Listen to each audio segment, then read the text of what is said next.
আসসালামু আলাইকুম রহমতুল্লাহি ওবরকাতুহু। সম্মানিত দর্শক, আপনারা কমবেশি সবাই জানেন যে বাংলাদেশের প্রধানতম রাজনৈতিক দল আওয়ামী লীগ। এই দলটির কার্যক্রম এই মুহূর্তে নিষিদ্ধ। দলটিকে এখনো একটি নিষিদ্ধ দলে পরিণত করা হয়নি, কিন্তু তাদেরকে কোনো কার্যক্রম চালাতে দেওয়া হবে না বা হচ্ছে না আইনগতভাবে। ২ নম্বর হলো যে এদের যে ছাত্র সংগঠনটি, এটিকে আইনগতভাবে এক্সিকিউটিভ অর্ডারে নিষিদ্ধ করে দেওয়া হয়েছে। এবং এই দলের যে প্রতীক, নির্বাচনী প্রতীক, এই নির্বাচনী প্রতীকটি হলো নৌকা। আবার এটি মানে একটা নৌকা মানে ওরকম নৌকা না। ৫০-এর দশকে আমাদের দেশের যে নৌকাগুলো ছিল সাধারণত মানুষ ছইওয়ালা নৌকা ব্যবহার করত। ছোট কাঠের একটা নৌকা। আপনারা যারা গ্রামে বড় হয়েছেন ৭১, ৭২, ৭৩ সনে এবং বর্ষাকাল দেখেছেন, একেবারে ছোট মাঝারি আকৃতির নৌকা। নৌকার বিভিন্ন আকার ছিল। আমাদের যেমন মালবাহী অনেক বড়, বড় নৌকা রয়েছে যেগুলো জাহাজের মতো ছিল। ২ টো ৩ টে করে সেখানে পাল থাকতো। এবং সেই পালের পেছনে যে হাল থাকতো, সেই হাল থাকতো এবং একেকটা নৌকা ৫০০ মণ, ১,০০০ মণ এরকম আ বড় আকৃতির ছিল। তো সে সকল নৌকায় পাট থেকে শুরু করে অন্য সকল পণ্য সামগ্রী বহন করা হতো। আজকের যে বড়, বড় জাহাজগুলো ঠিক ওইরকম জাহাজের মতো না হলেও সে সকল পাল তোলা ২ টো ৩ টা ৪ টে করে পাল তোলা, তো এরকম নৌকা যারা জোয়ারের সঙ্গে বাতাসের সঙ্গে সামঞ্জস্য রেখে বাংলার এক অঞ্চল থেকে অন্য অঞ্চলে যেত। এবং এই সকল নৌকা, জাহাজের মতো নৌকা, সেখানে গুণ টানার জন্য যখন প্রতিকূল পরিস্থিতি যেত, তো এরকম মাল্লা থাকতো ১০ জন ১২ জন। তারা বিশাল মস্তুলের সঙ্গে সেই রশি টানিয়ে নৌকা টেনে নিয়ে যেত। আবার কখনো, কখনো দাঁড় দিয়ে টানা হতো। তো এরকম বড়, বড় নৌকা আমি দেখেছি যেখানে নৌকার পেছনে, নৌকার মাঝামাঝি জায়গাতে এবং নৌকার সামনে। তো একদিকে ৩, ৪ এ ১২ টি, ১ ডজন দাঁড় থাকতো। অন্যদিকে ১২ টি। অর্থাৎ পেছনে ধরুন ৪ টি, যেখানে হাল আছে তার পিছনে ৪ জন। তো ৪ জন ২ পাশে বসে ৪, ৪ ৮ টি বৈঠা, দাঁড় যেটাকে। তারপরে আবার মাঝামাঝি জায়গাতে একটি স্পেস থাকতো, সেখানে এরকম ৪ জন, ৪ জন ৮ জন। আবার একেবারে সম্মুখ ভাগে সেখানে ৪ জন। এরকম মানে ১২, ১২, ২৪ দাঁড়ের যে নৌকা, সেই নৌকা দেখেছি। আবার বিশাল মস্তুলওয়ালা সেই ২৪ দাঁড়ের নৌকাকে আবার টানার জন্য বিশাল মস্তুল, যেখানে গুণ টেনে অর্থাৎ দড়ি বেঁধে এরকম ১ ডজন বা ১০ জন লোক টানছে নৌকা। আর সে হাল, সে কি হাল! মানে পিছনের যে বৈঠা হাল, সেটা না দেখলে আপনি বুঝতে পারবেন না। সেই হাল ধরে বসে থাকে যিনি বসে আছেন পুরো নৌকাটাকে ১,০০০ মণের একটা নৌকাকে রাখার জন্য সে এবং এরকম ছবিগুলো আপনি ৬০-এর দশকের ছবিগুলো আপনি দেখতে পাবেন। আমাদের এই বাংলাদেশে যে রয়েছে। এটা এক ধরনের নৌকা। মাঝারি নৌকা ছিল। তারপরে শেষে মাছ ধরার জন্য খুব লম্বা, কিন্তু চিকন বিশাল লম্বা নৌকা ছিল। তারপরে ডিঙ্গি নৌকা ছিল, লম্বা ডিঙ্গি নৌকা। এরপরে বাইস দেওয়ার মতো নৌকা ছিল। অর্থাৎ নৌকার মধ্যে অন্ততপক্ষে শ'খানেক নৌকা, যাকে বলা হয় আমাদের এই বাংলাদেশে খুব জনপ্রিয় ছিল। এর মধ্যে সবচেয়ে বেশি গৃহপালিত নৌকা যেটা ছিল সেটা হলো এই যে ছইওয়ালা, এই যে নৌকার ছবিটি আছে আ আওয়ামী লীগের নির্বাচনী প্রতীকে, ঠিক এই নৌকাটাই ছিল সবচেয়ে জনপ্রিয়। এবং এগুলো দিয়ে ছোট, ছোট যাত্রী, মানে ছোট, ছোট দূরত্বে যাত্রী বহন করা হতো। এখানে বড় জোর একটা দাঁড় থাকতো। এর বেশিরভাগ ক্ষেত্রে যখন দূরবর্তী এলাকাতে যেত আর একটা বৈঠা থাকতো আর পাল তোলা হতো মাঝে মধ্যে। একটা মাঝারি আকৃতির ছই ছিল। সাধারণত ৪ জন, ৫ জন, ৬ জন যাত্রী নিয়ে আ এই নৌকাগুলো চলাফেরা করত কমার্শিয়ালি। এই নৌকাগুলো বেশিরভাগই ছিল কমার্শিয়াল এবং এটাই ছিল সবচেয়ে জনপ্রিয়। তো এই নৌকাকে যখন প্রতীক করা হলো আওয়ামী লীগের, তখন টেকনাফ থেকে তেঁতুলিয়া, বাংলাদেশের তখন তো বর্ষাকালে পুরো বাংলাদেশই ডুবে থাকত এবং নৌকার চেয়ে জনপ্রিয় বাহন আর ছিল না। আর এটা প্রয়োজন, জনপ্রিয়, আরামদায়ক এবং কস্ট ইফেক্টিভ সব দিক থেকে। তো সেই যে নৌকা প্রতীকটি, এটি সাড়া ফেলে দেয় পুরো ভারতীয় রাজনীতিতে। কেবল বাংলাদেশের রাজনীতিতে নয়, ভারতীয় রাজনীতিতে এবং এই নৌকা প্রতীক এবং আওয়ামী লীগের যে ইতিহাস, এটা এমনভাবে জড়িয়ে আছে যে এখন ১৯৫৪ সনে নৌকার যে সামাজিক গুরুত্ব ছিল, এই ধরনের ডিঙ্গি নৌকার যে সামাজিক গুরুত্ব ছিল, এটি 1% ও এখন নেই। এই ধরনের নৌকা এখন বাংলাদেশে একটাও পাবেন না। এখন সব ইঞ্জিন চালিত বোট। কিন্তু মানুষের স্মৃতিতে এটি ভাস্বর হয়ে আছে। এর সঙ্গে আবেগ আছে, এর সঙ্গে প্রেম আছে, ভালোবাসা আছে, ইতিহাস আছে। তো যার কারণে হয় কি এই নৌকাটা দেখলেই আমরা অনেকটা নস্টালজিয়ার মধ্যে পড়ে যাই। এরকম একটা ঘটনা। তো সেই নৌকাকে সামাল দেওয়ার জন্য দেখা গেল ধানের শীষ এসেছে। ধানের শীষ আমাদের দেশে প্রধান খাদ্য, সবই ঠিক আছে। কিন্তু নৌকার মতো মানে রাজনৈতিক যে স্লোগান, এটা যে রিদম, যেমন আপনি যখন বলা হয়, "জয় বাংলা", প্রতীক আছে, মার্কা আছে, কোন সে মার্কা? নৌকা, নৌকা, নৌকা। তো আবার একই যদি বলা হয়, "মার্কা আছে, কোন সে মার্কা?" ধানের শীষ, ধানের শীষ, ধানের শীষ। কোন সে মার্কা? দাঁড়িপাল্লা, দাঁড়িপাল্লা, দাঁড়িপাল্লা। কোন সে মার্কা? তো লাঙল, লাঙল, লাঙল, এই ৩ টের কথাই ধরেন। এখন সেখানে দেখেন নৌকার যে রিদমটা, এটার যে টরে টক্কা, মানে এটার যে উচ্চাঙ্গ সংগীতের যে তবলা বলেন, হারমোনিয়াম বলেন, কিংবা সারিন্দা বলেন, কিংবা দোতারা বলেন, ওই প্রত্যেকটা যন্ত্র আমাদের আবহমান বাংলার যন্ত্রের সঙ্গে নৌকা, নৌকা এটা যেভাবে সহজে মানে মানুষের হৃদয়ে ঢুকিয়ে দেয়া যায়, এটা অন্য কোনো প্রতীক দ্বারা বাংলাদেশ আসলে সম্ভব হয় না। ধরেন কারো হলো মুরগি প্রতীক হলো। তো যদি বলে মার্কা আছে, কোন সে মার্কা? মুরগি, মুরগি। বা ধরুন এই যে এখন ওরা শাপলা চাচ্ছে এনসিপি। তো এখন যদি বলা হয় নেতা আছে, কোন সে নেতা? নাহিদ, নাহিদ। মার্কা আছে, কোন সে মার্কা? সেটা যদি বলা হয় শাপলা, শাপলা। ঠিক নৌকার সাথে যায় না।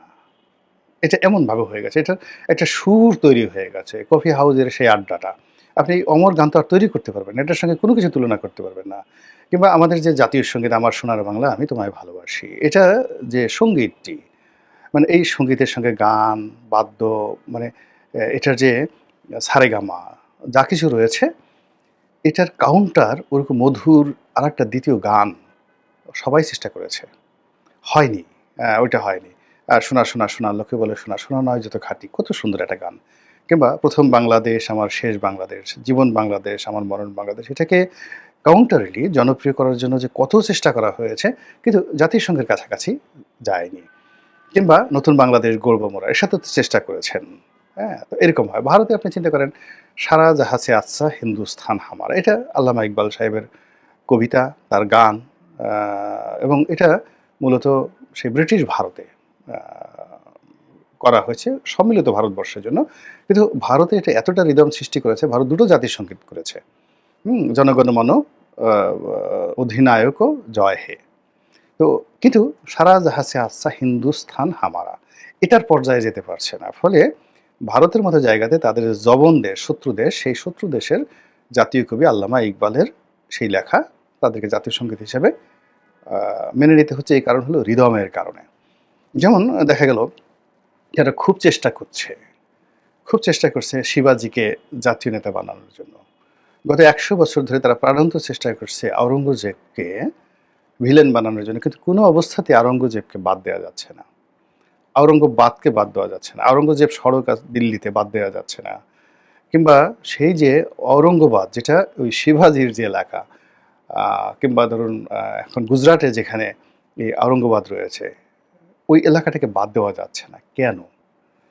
এর কারণ হলো ৫০ বছরের শাসনে ভারতবর্ষকে ফাইন্যান্সিয়ালি, মিলিটারিলি, সামরিক শক্তিতে, ল অ্যান্ড অর্ডার, জাস্টিস, ন্যায় বিচার, সংহতি, শান্তি শৃঙ্খলায়, মানে এই ৫০টি বছরে আওরঙ্গজেবের জমানাতে পুরো ভারতবর্ষে যে স্ট্যাবিলিটি ছিল, ৫,০০০ বছরের ইতিহাসে এরকম স্ট্যাবিলিটি কখনো ছিল না। ইভেন নট যাকে বলা হয় আকবরের জমানাতেও। বাদ দিবেন কিভাবে? ইতিহাস তো বাদ দেওয়া যায় না। তো এই যে আমরা বলি রাম রাজত্ব, ওটা, মানে এগুলোর সামনে অনেক সুন্দর, সুন্দর গল্প আছে। কিন্তু আওরঙ্গজেবের যে রাজত্ব, এটা বাস্তবতা। জাহাঙ্গীর সারাক্ষণ মদ খেয়ে থাকতেন। এবং তিনি যে পরিমাণ মদ খেতেন, কিন্তু তাকে তো বাদ দেওয়া যাচ্ছে না। কিন্তু ইতিহাসে তার যে সফলতা, তারপরে ধরুন শাহজাহান, তার জমানা তো বাদ দেওয়া যাচ্ছে না। কোনো অবস্থাতে বাদ দেওয়া যাচ্ছে না। মহীশূরে হায়দর আলী বা টিপু সুলতান।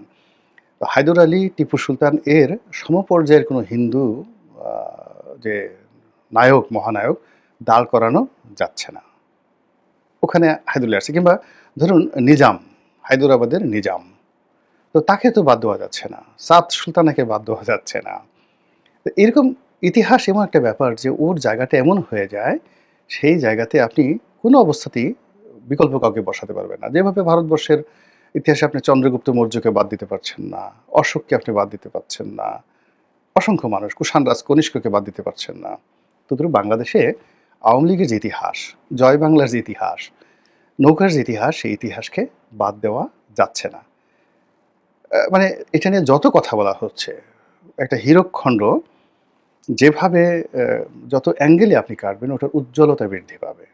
একইভাবে জয় বাংলা বলেন, নৌকা বলেন, আওয়ামী লীগ বলেন, এটাকে নিয়ে যত আঘাত করা হচ্ছে, বারবার শুধু একটা দ্যুতি ছড়িয়ে পড়ছে। গোপালগঞ্জে গিয়ে আঘাত দেন, দ্যুতি ছড়িয়ে পড়ছে। তারপরে বঙ্গবন্ধুর মাজার ভাঙতে যান, তাকে গালাগালি দেন, তাকে অশিক্ষিত, বর্বর, চাঁদাবাজ, বাকশালী, তারপরে শেষে কি না করেছে আপনি চিন্তা করুন। ১৯৭৩ সন থেকে ১৯৭৫ সন পর্যন্ত, অর্থাৎ আগস্ট মাস পর্যন্ত ঢাকা বিশ্ববিদ্যালয়ের যে মেধা, মানে ছাত্র এবং শিক্ষক, আপনি এখনকার ছাত্র শিক্ষকের যে মেধা, সে মেধার মানে ওই জমানাতে যে মৌলিকত্ব ছিল তাদের মেধা এবং যোগ্যতার, তার পাশে বসার দুঃসাহস আমি নিজে করি না। একজন প্রফেসর আহমদ শরীফ, আপনি মানে উনাদের সঙ্গে না বসলে বুঝতে পারবেন না যে আল্লাহ তাদেরকে কি পরিমাণ মেধাবী করেছিলেন, কি যোগ্যতা তাদেরকে দিয়েছিলেন।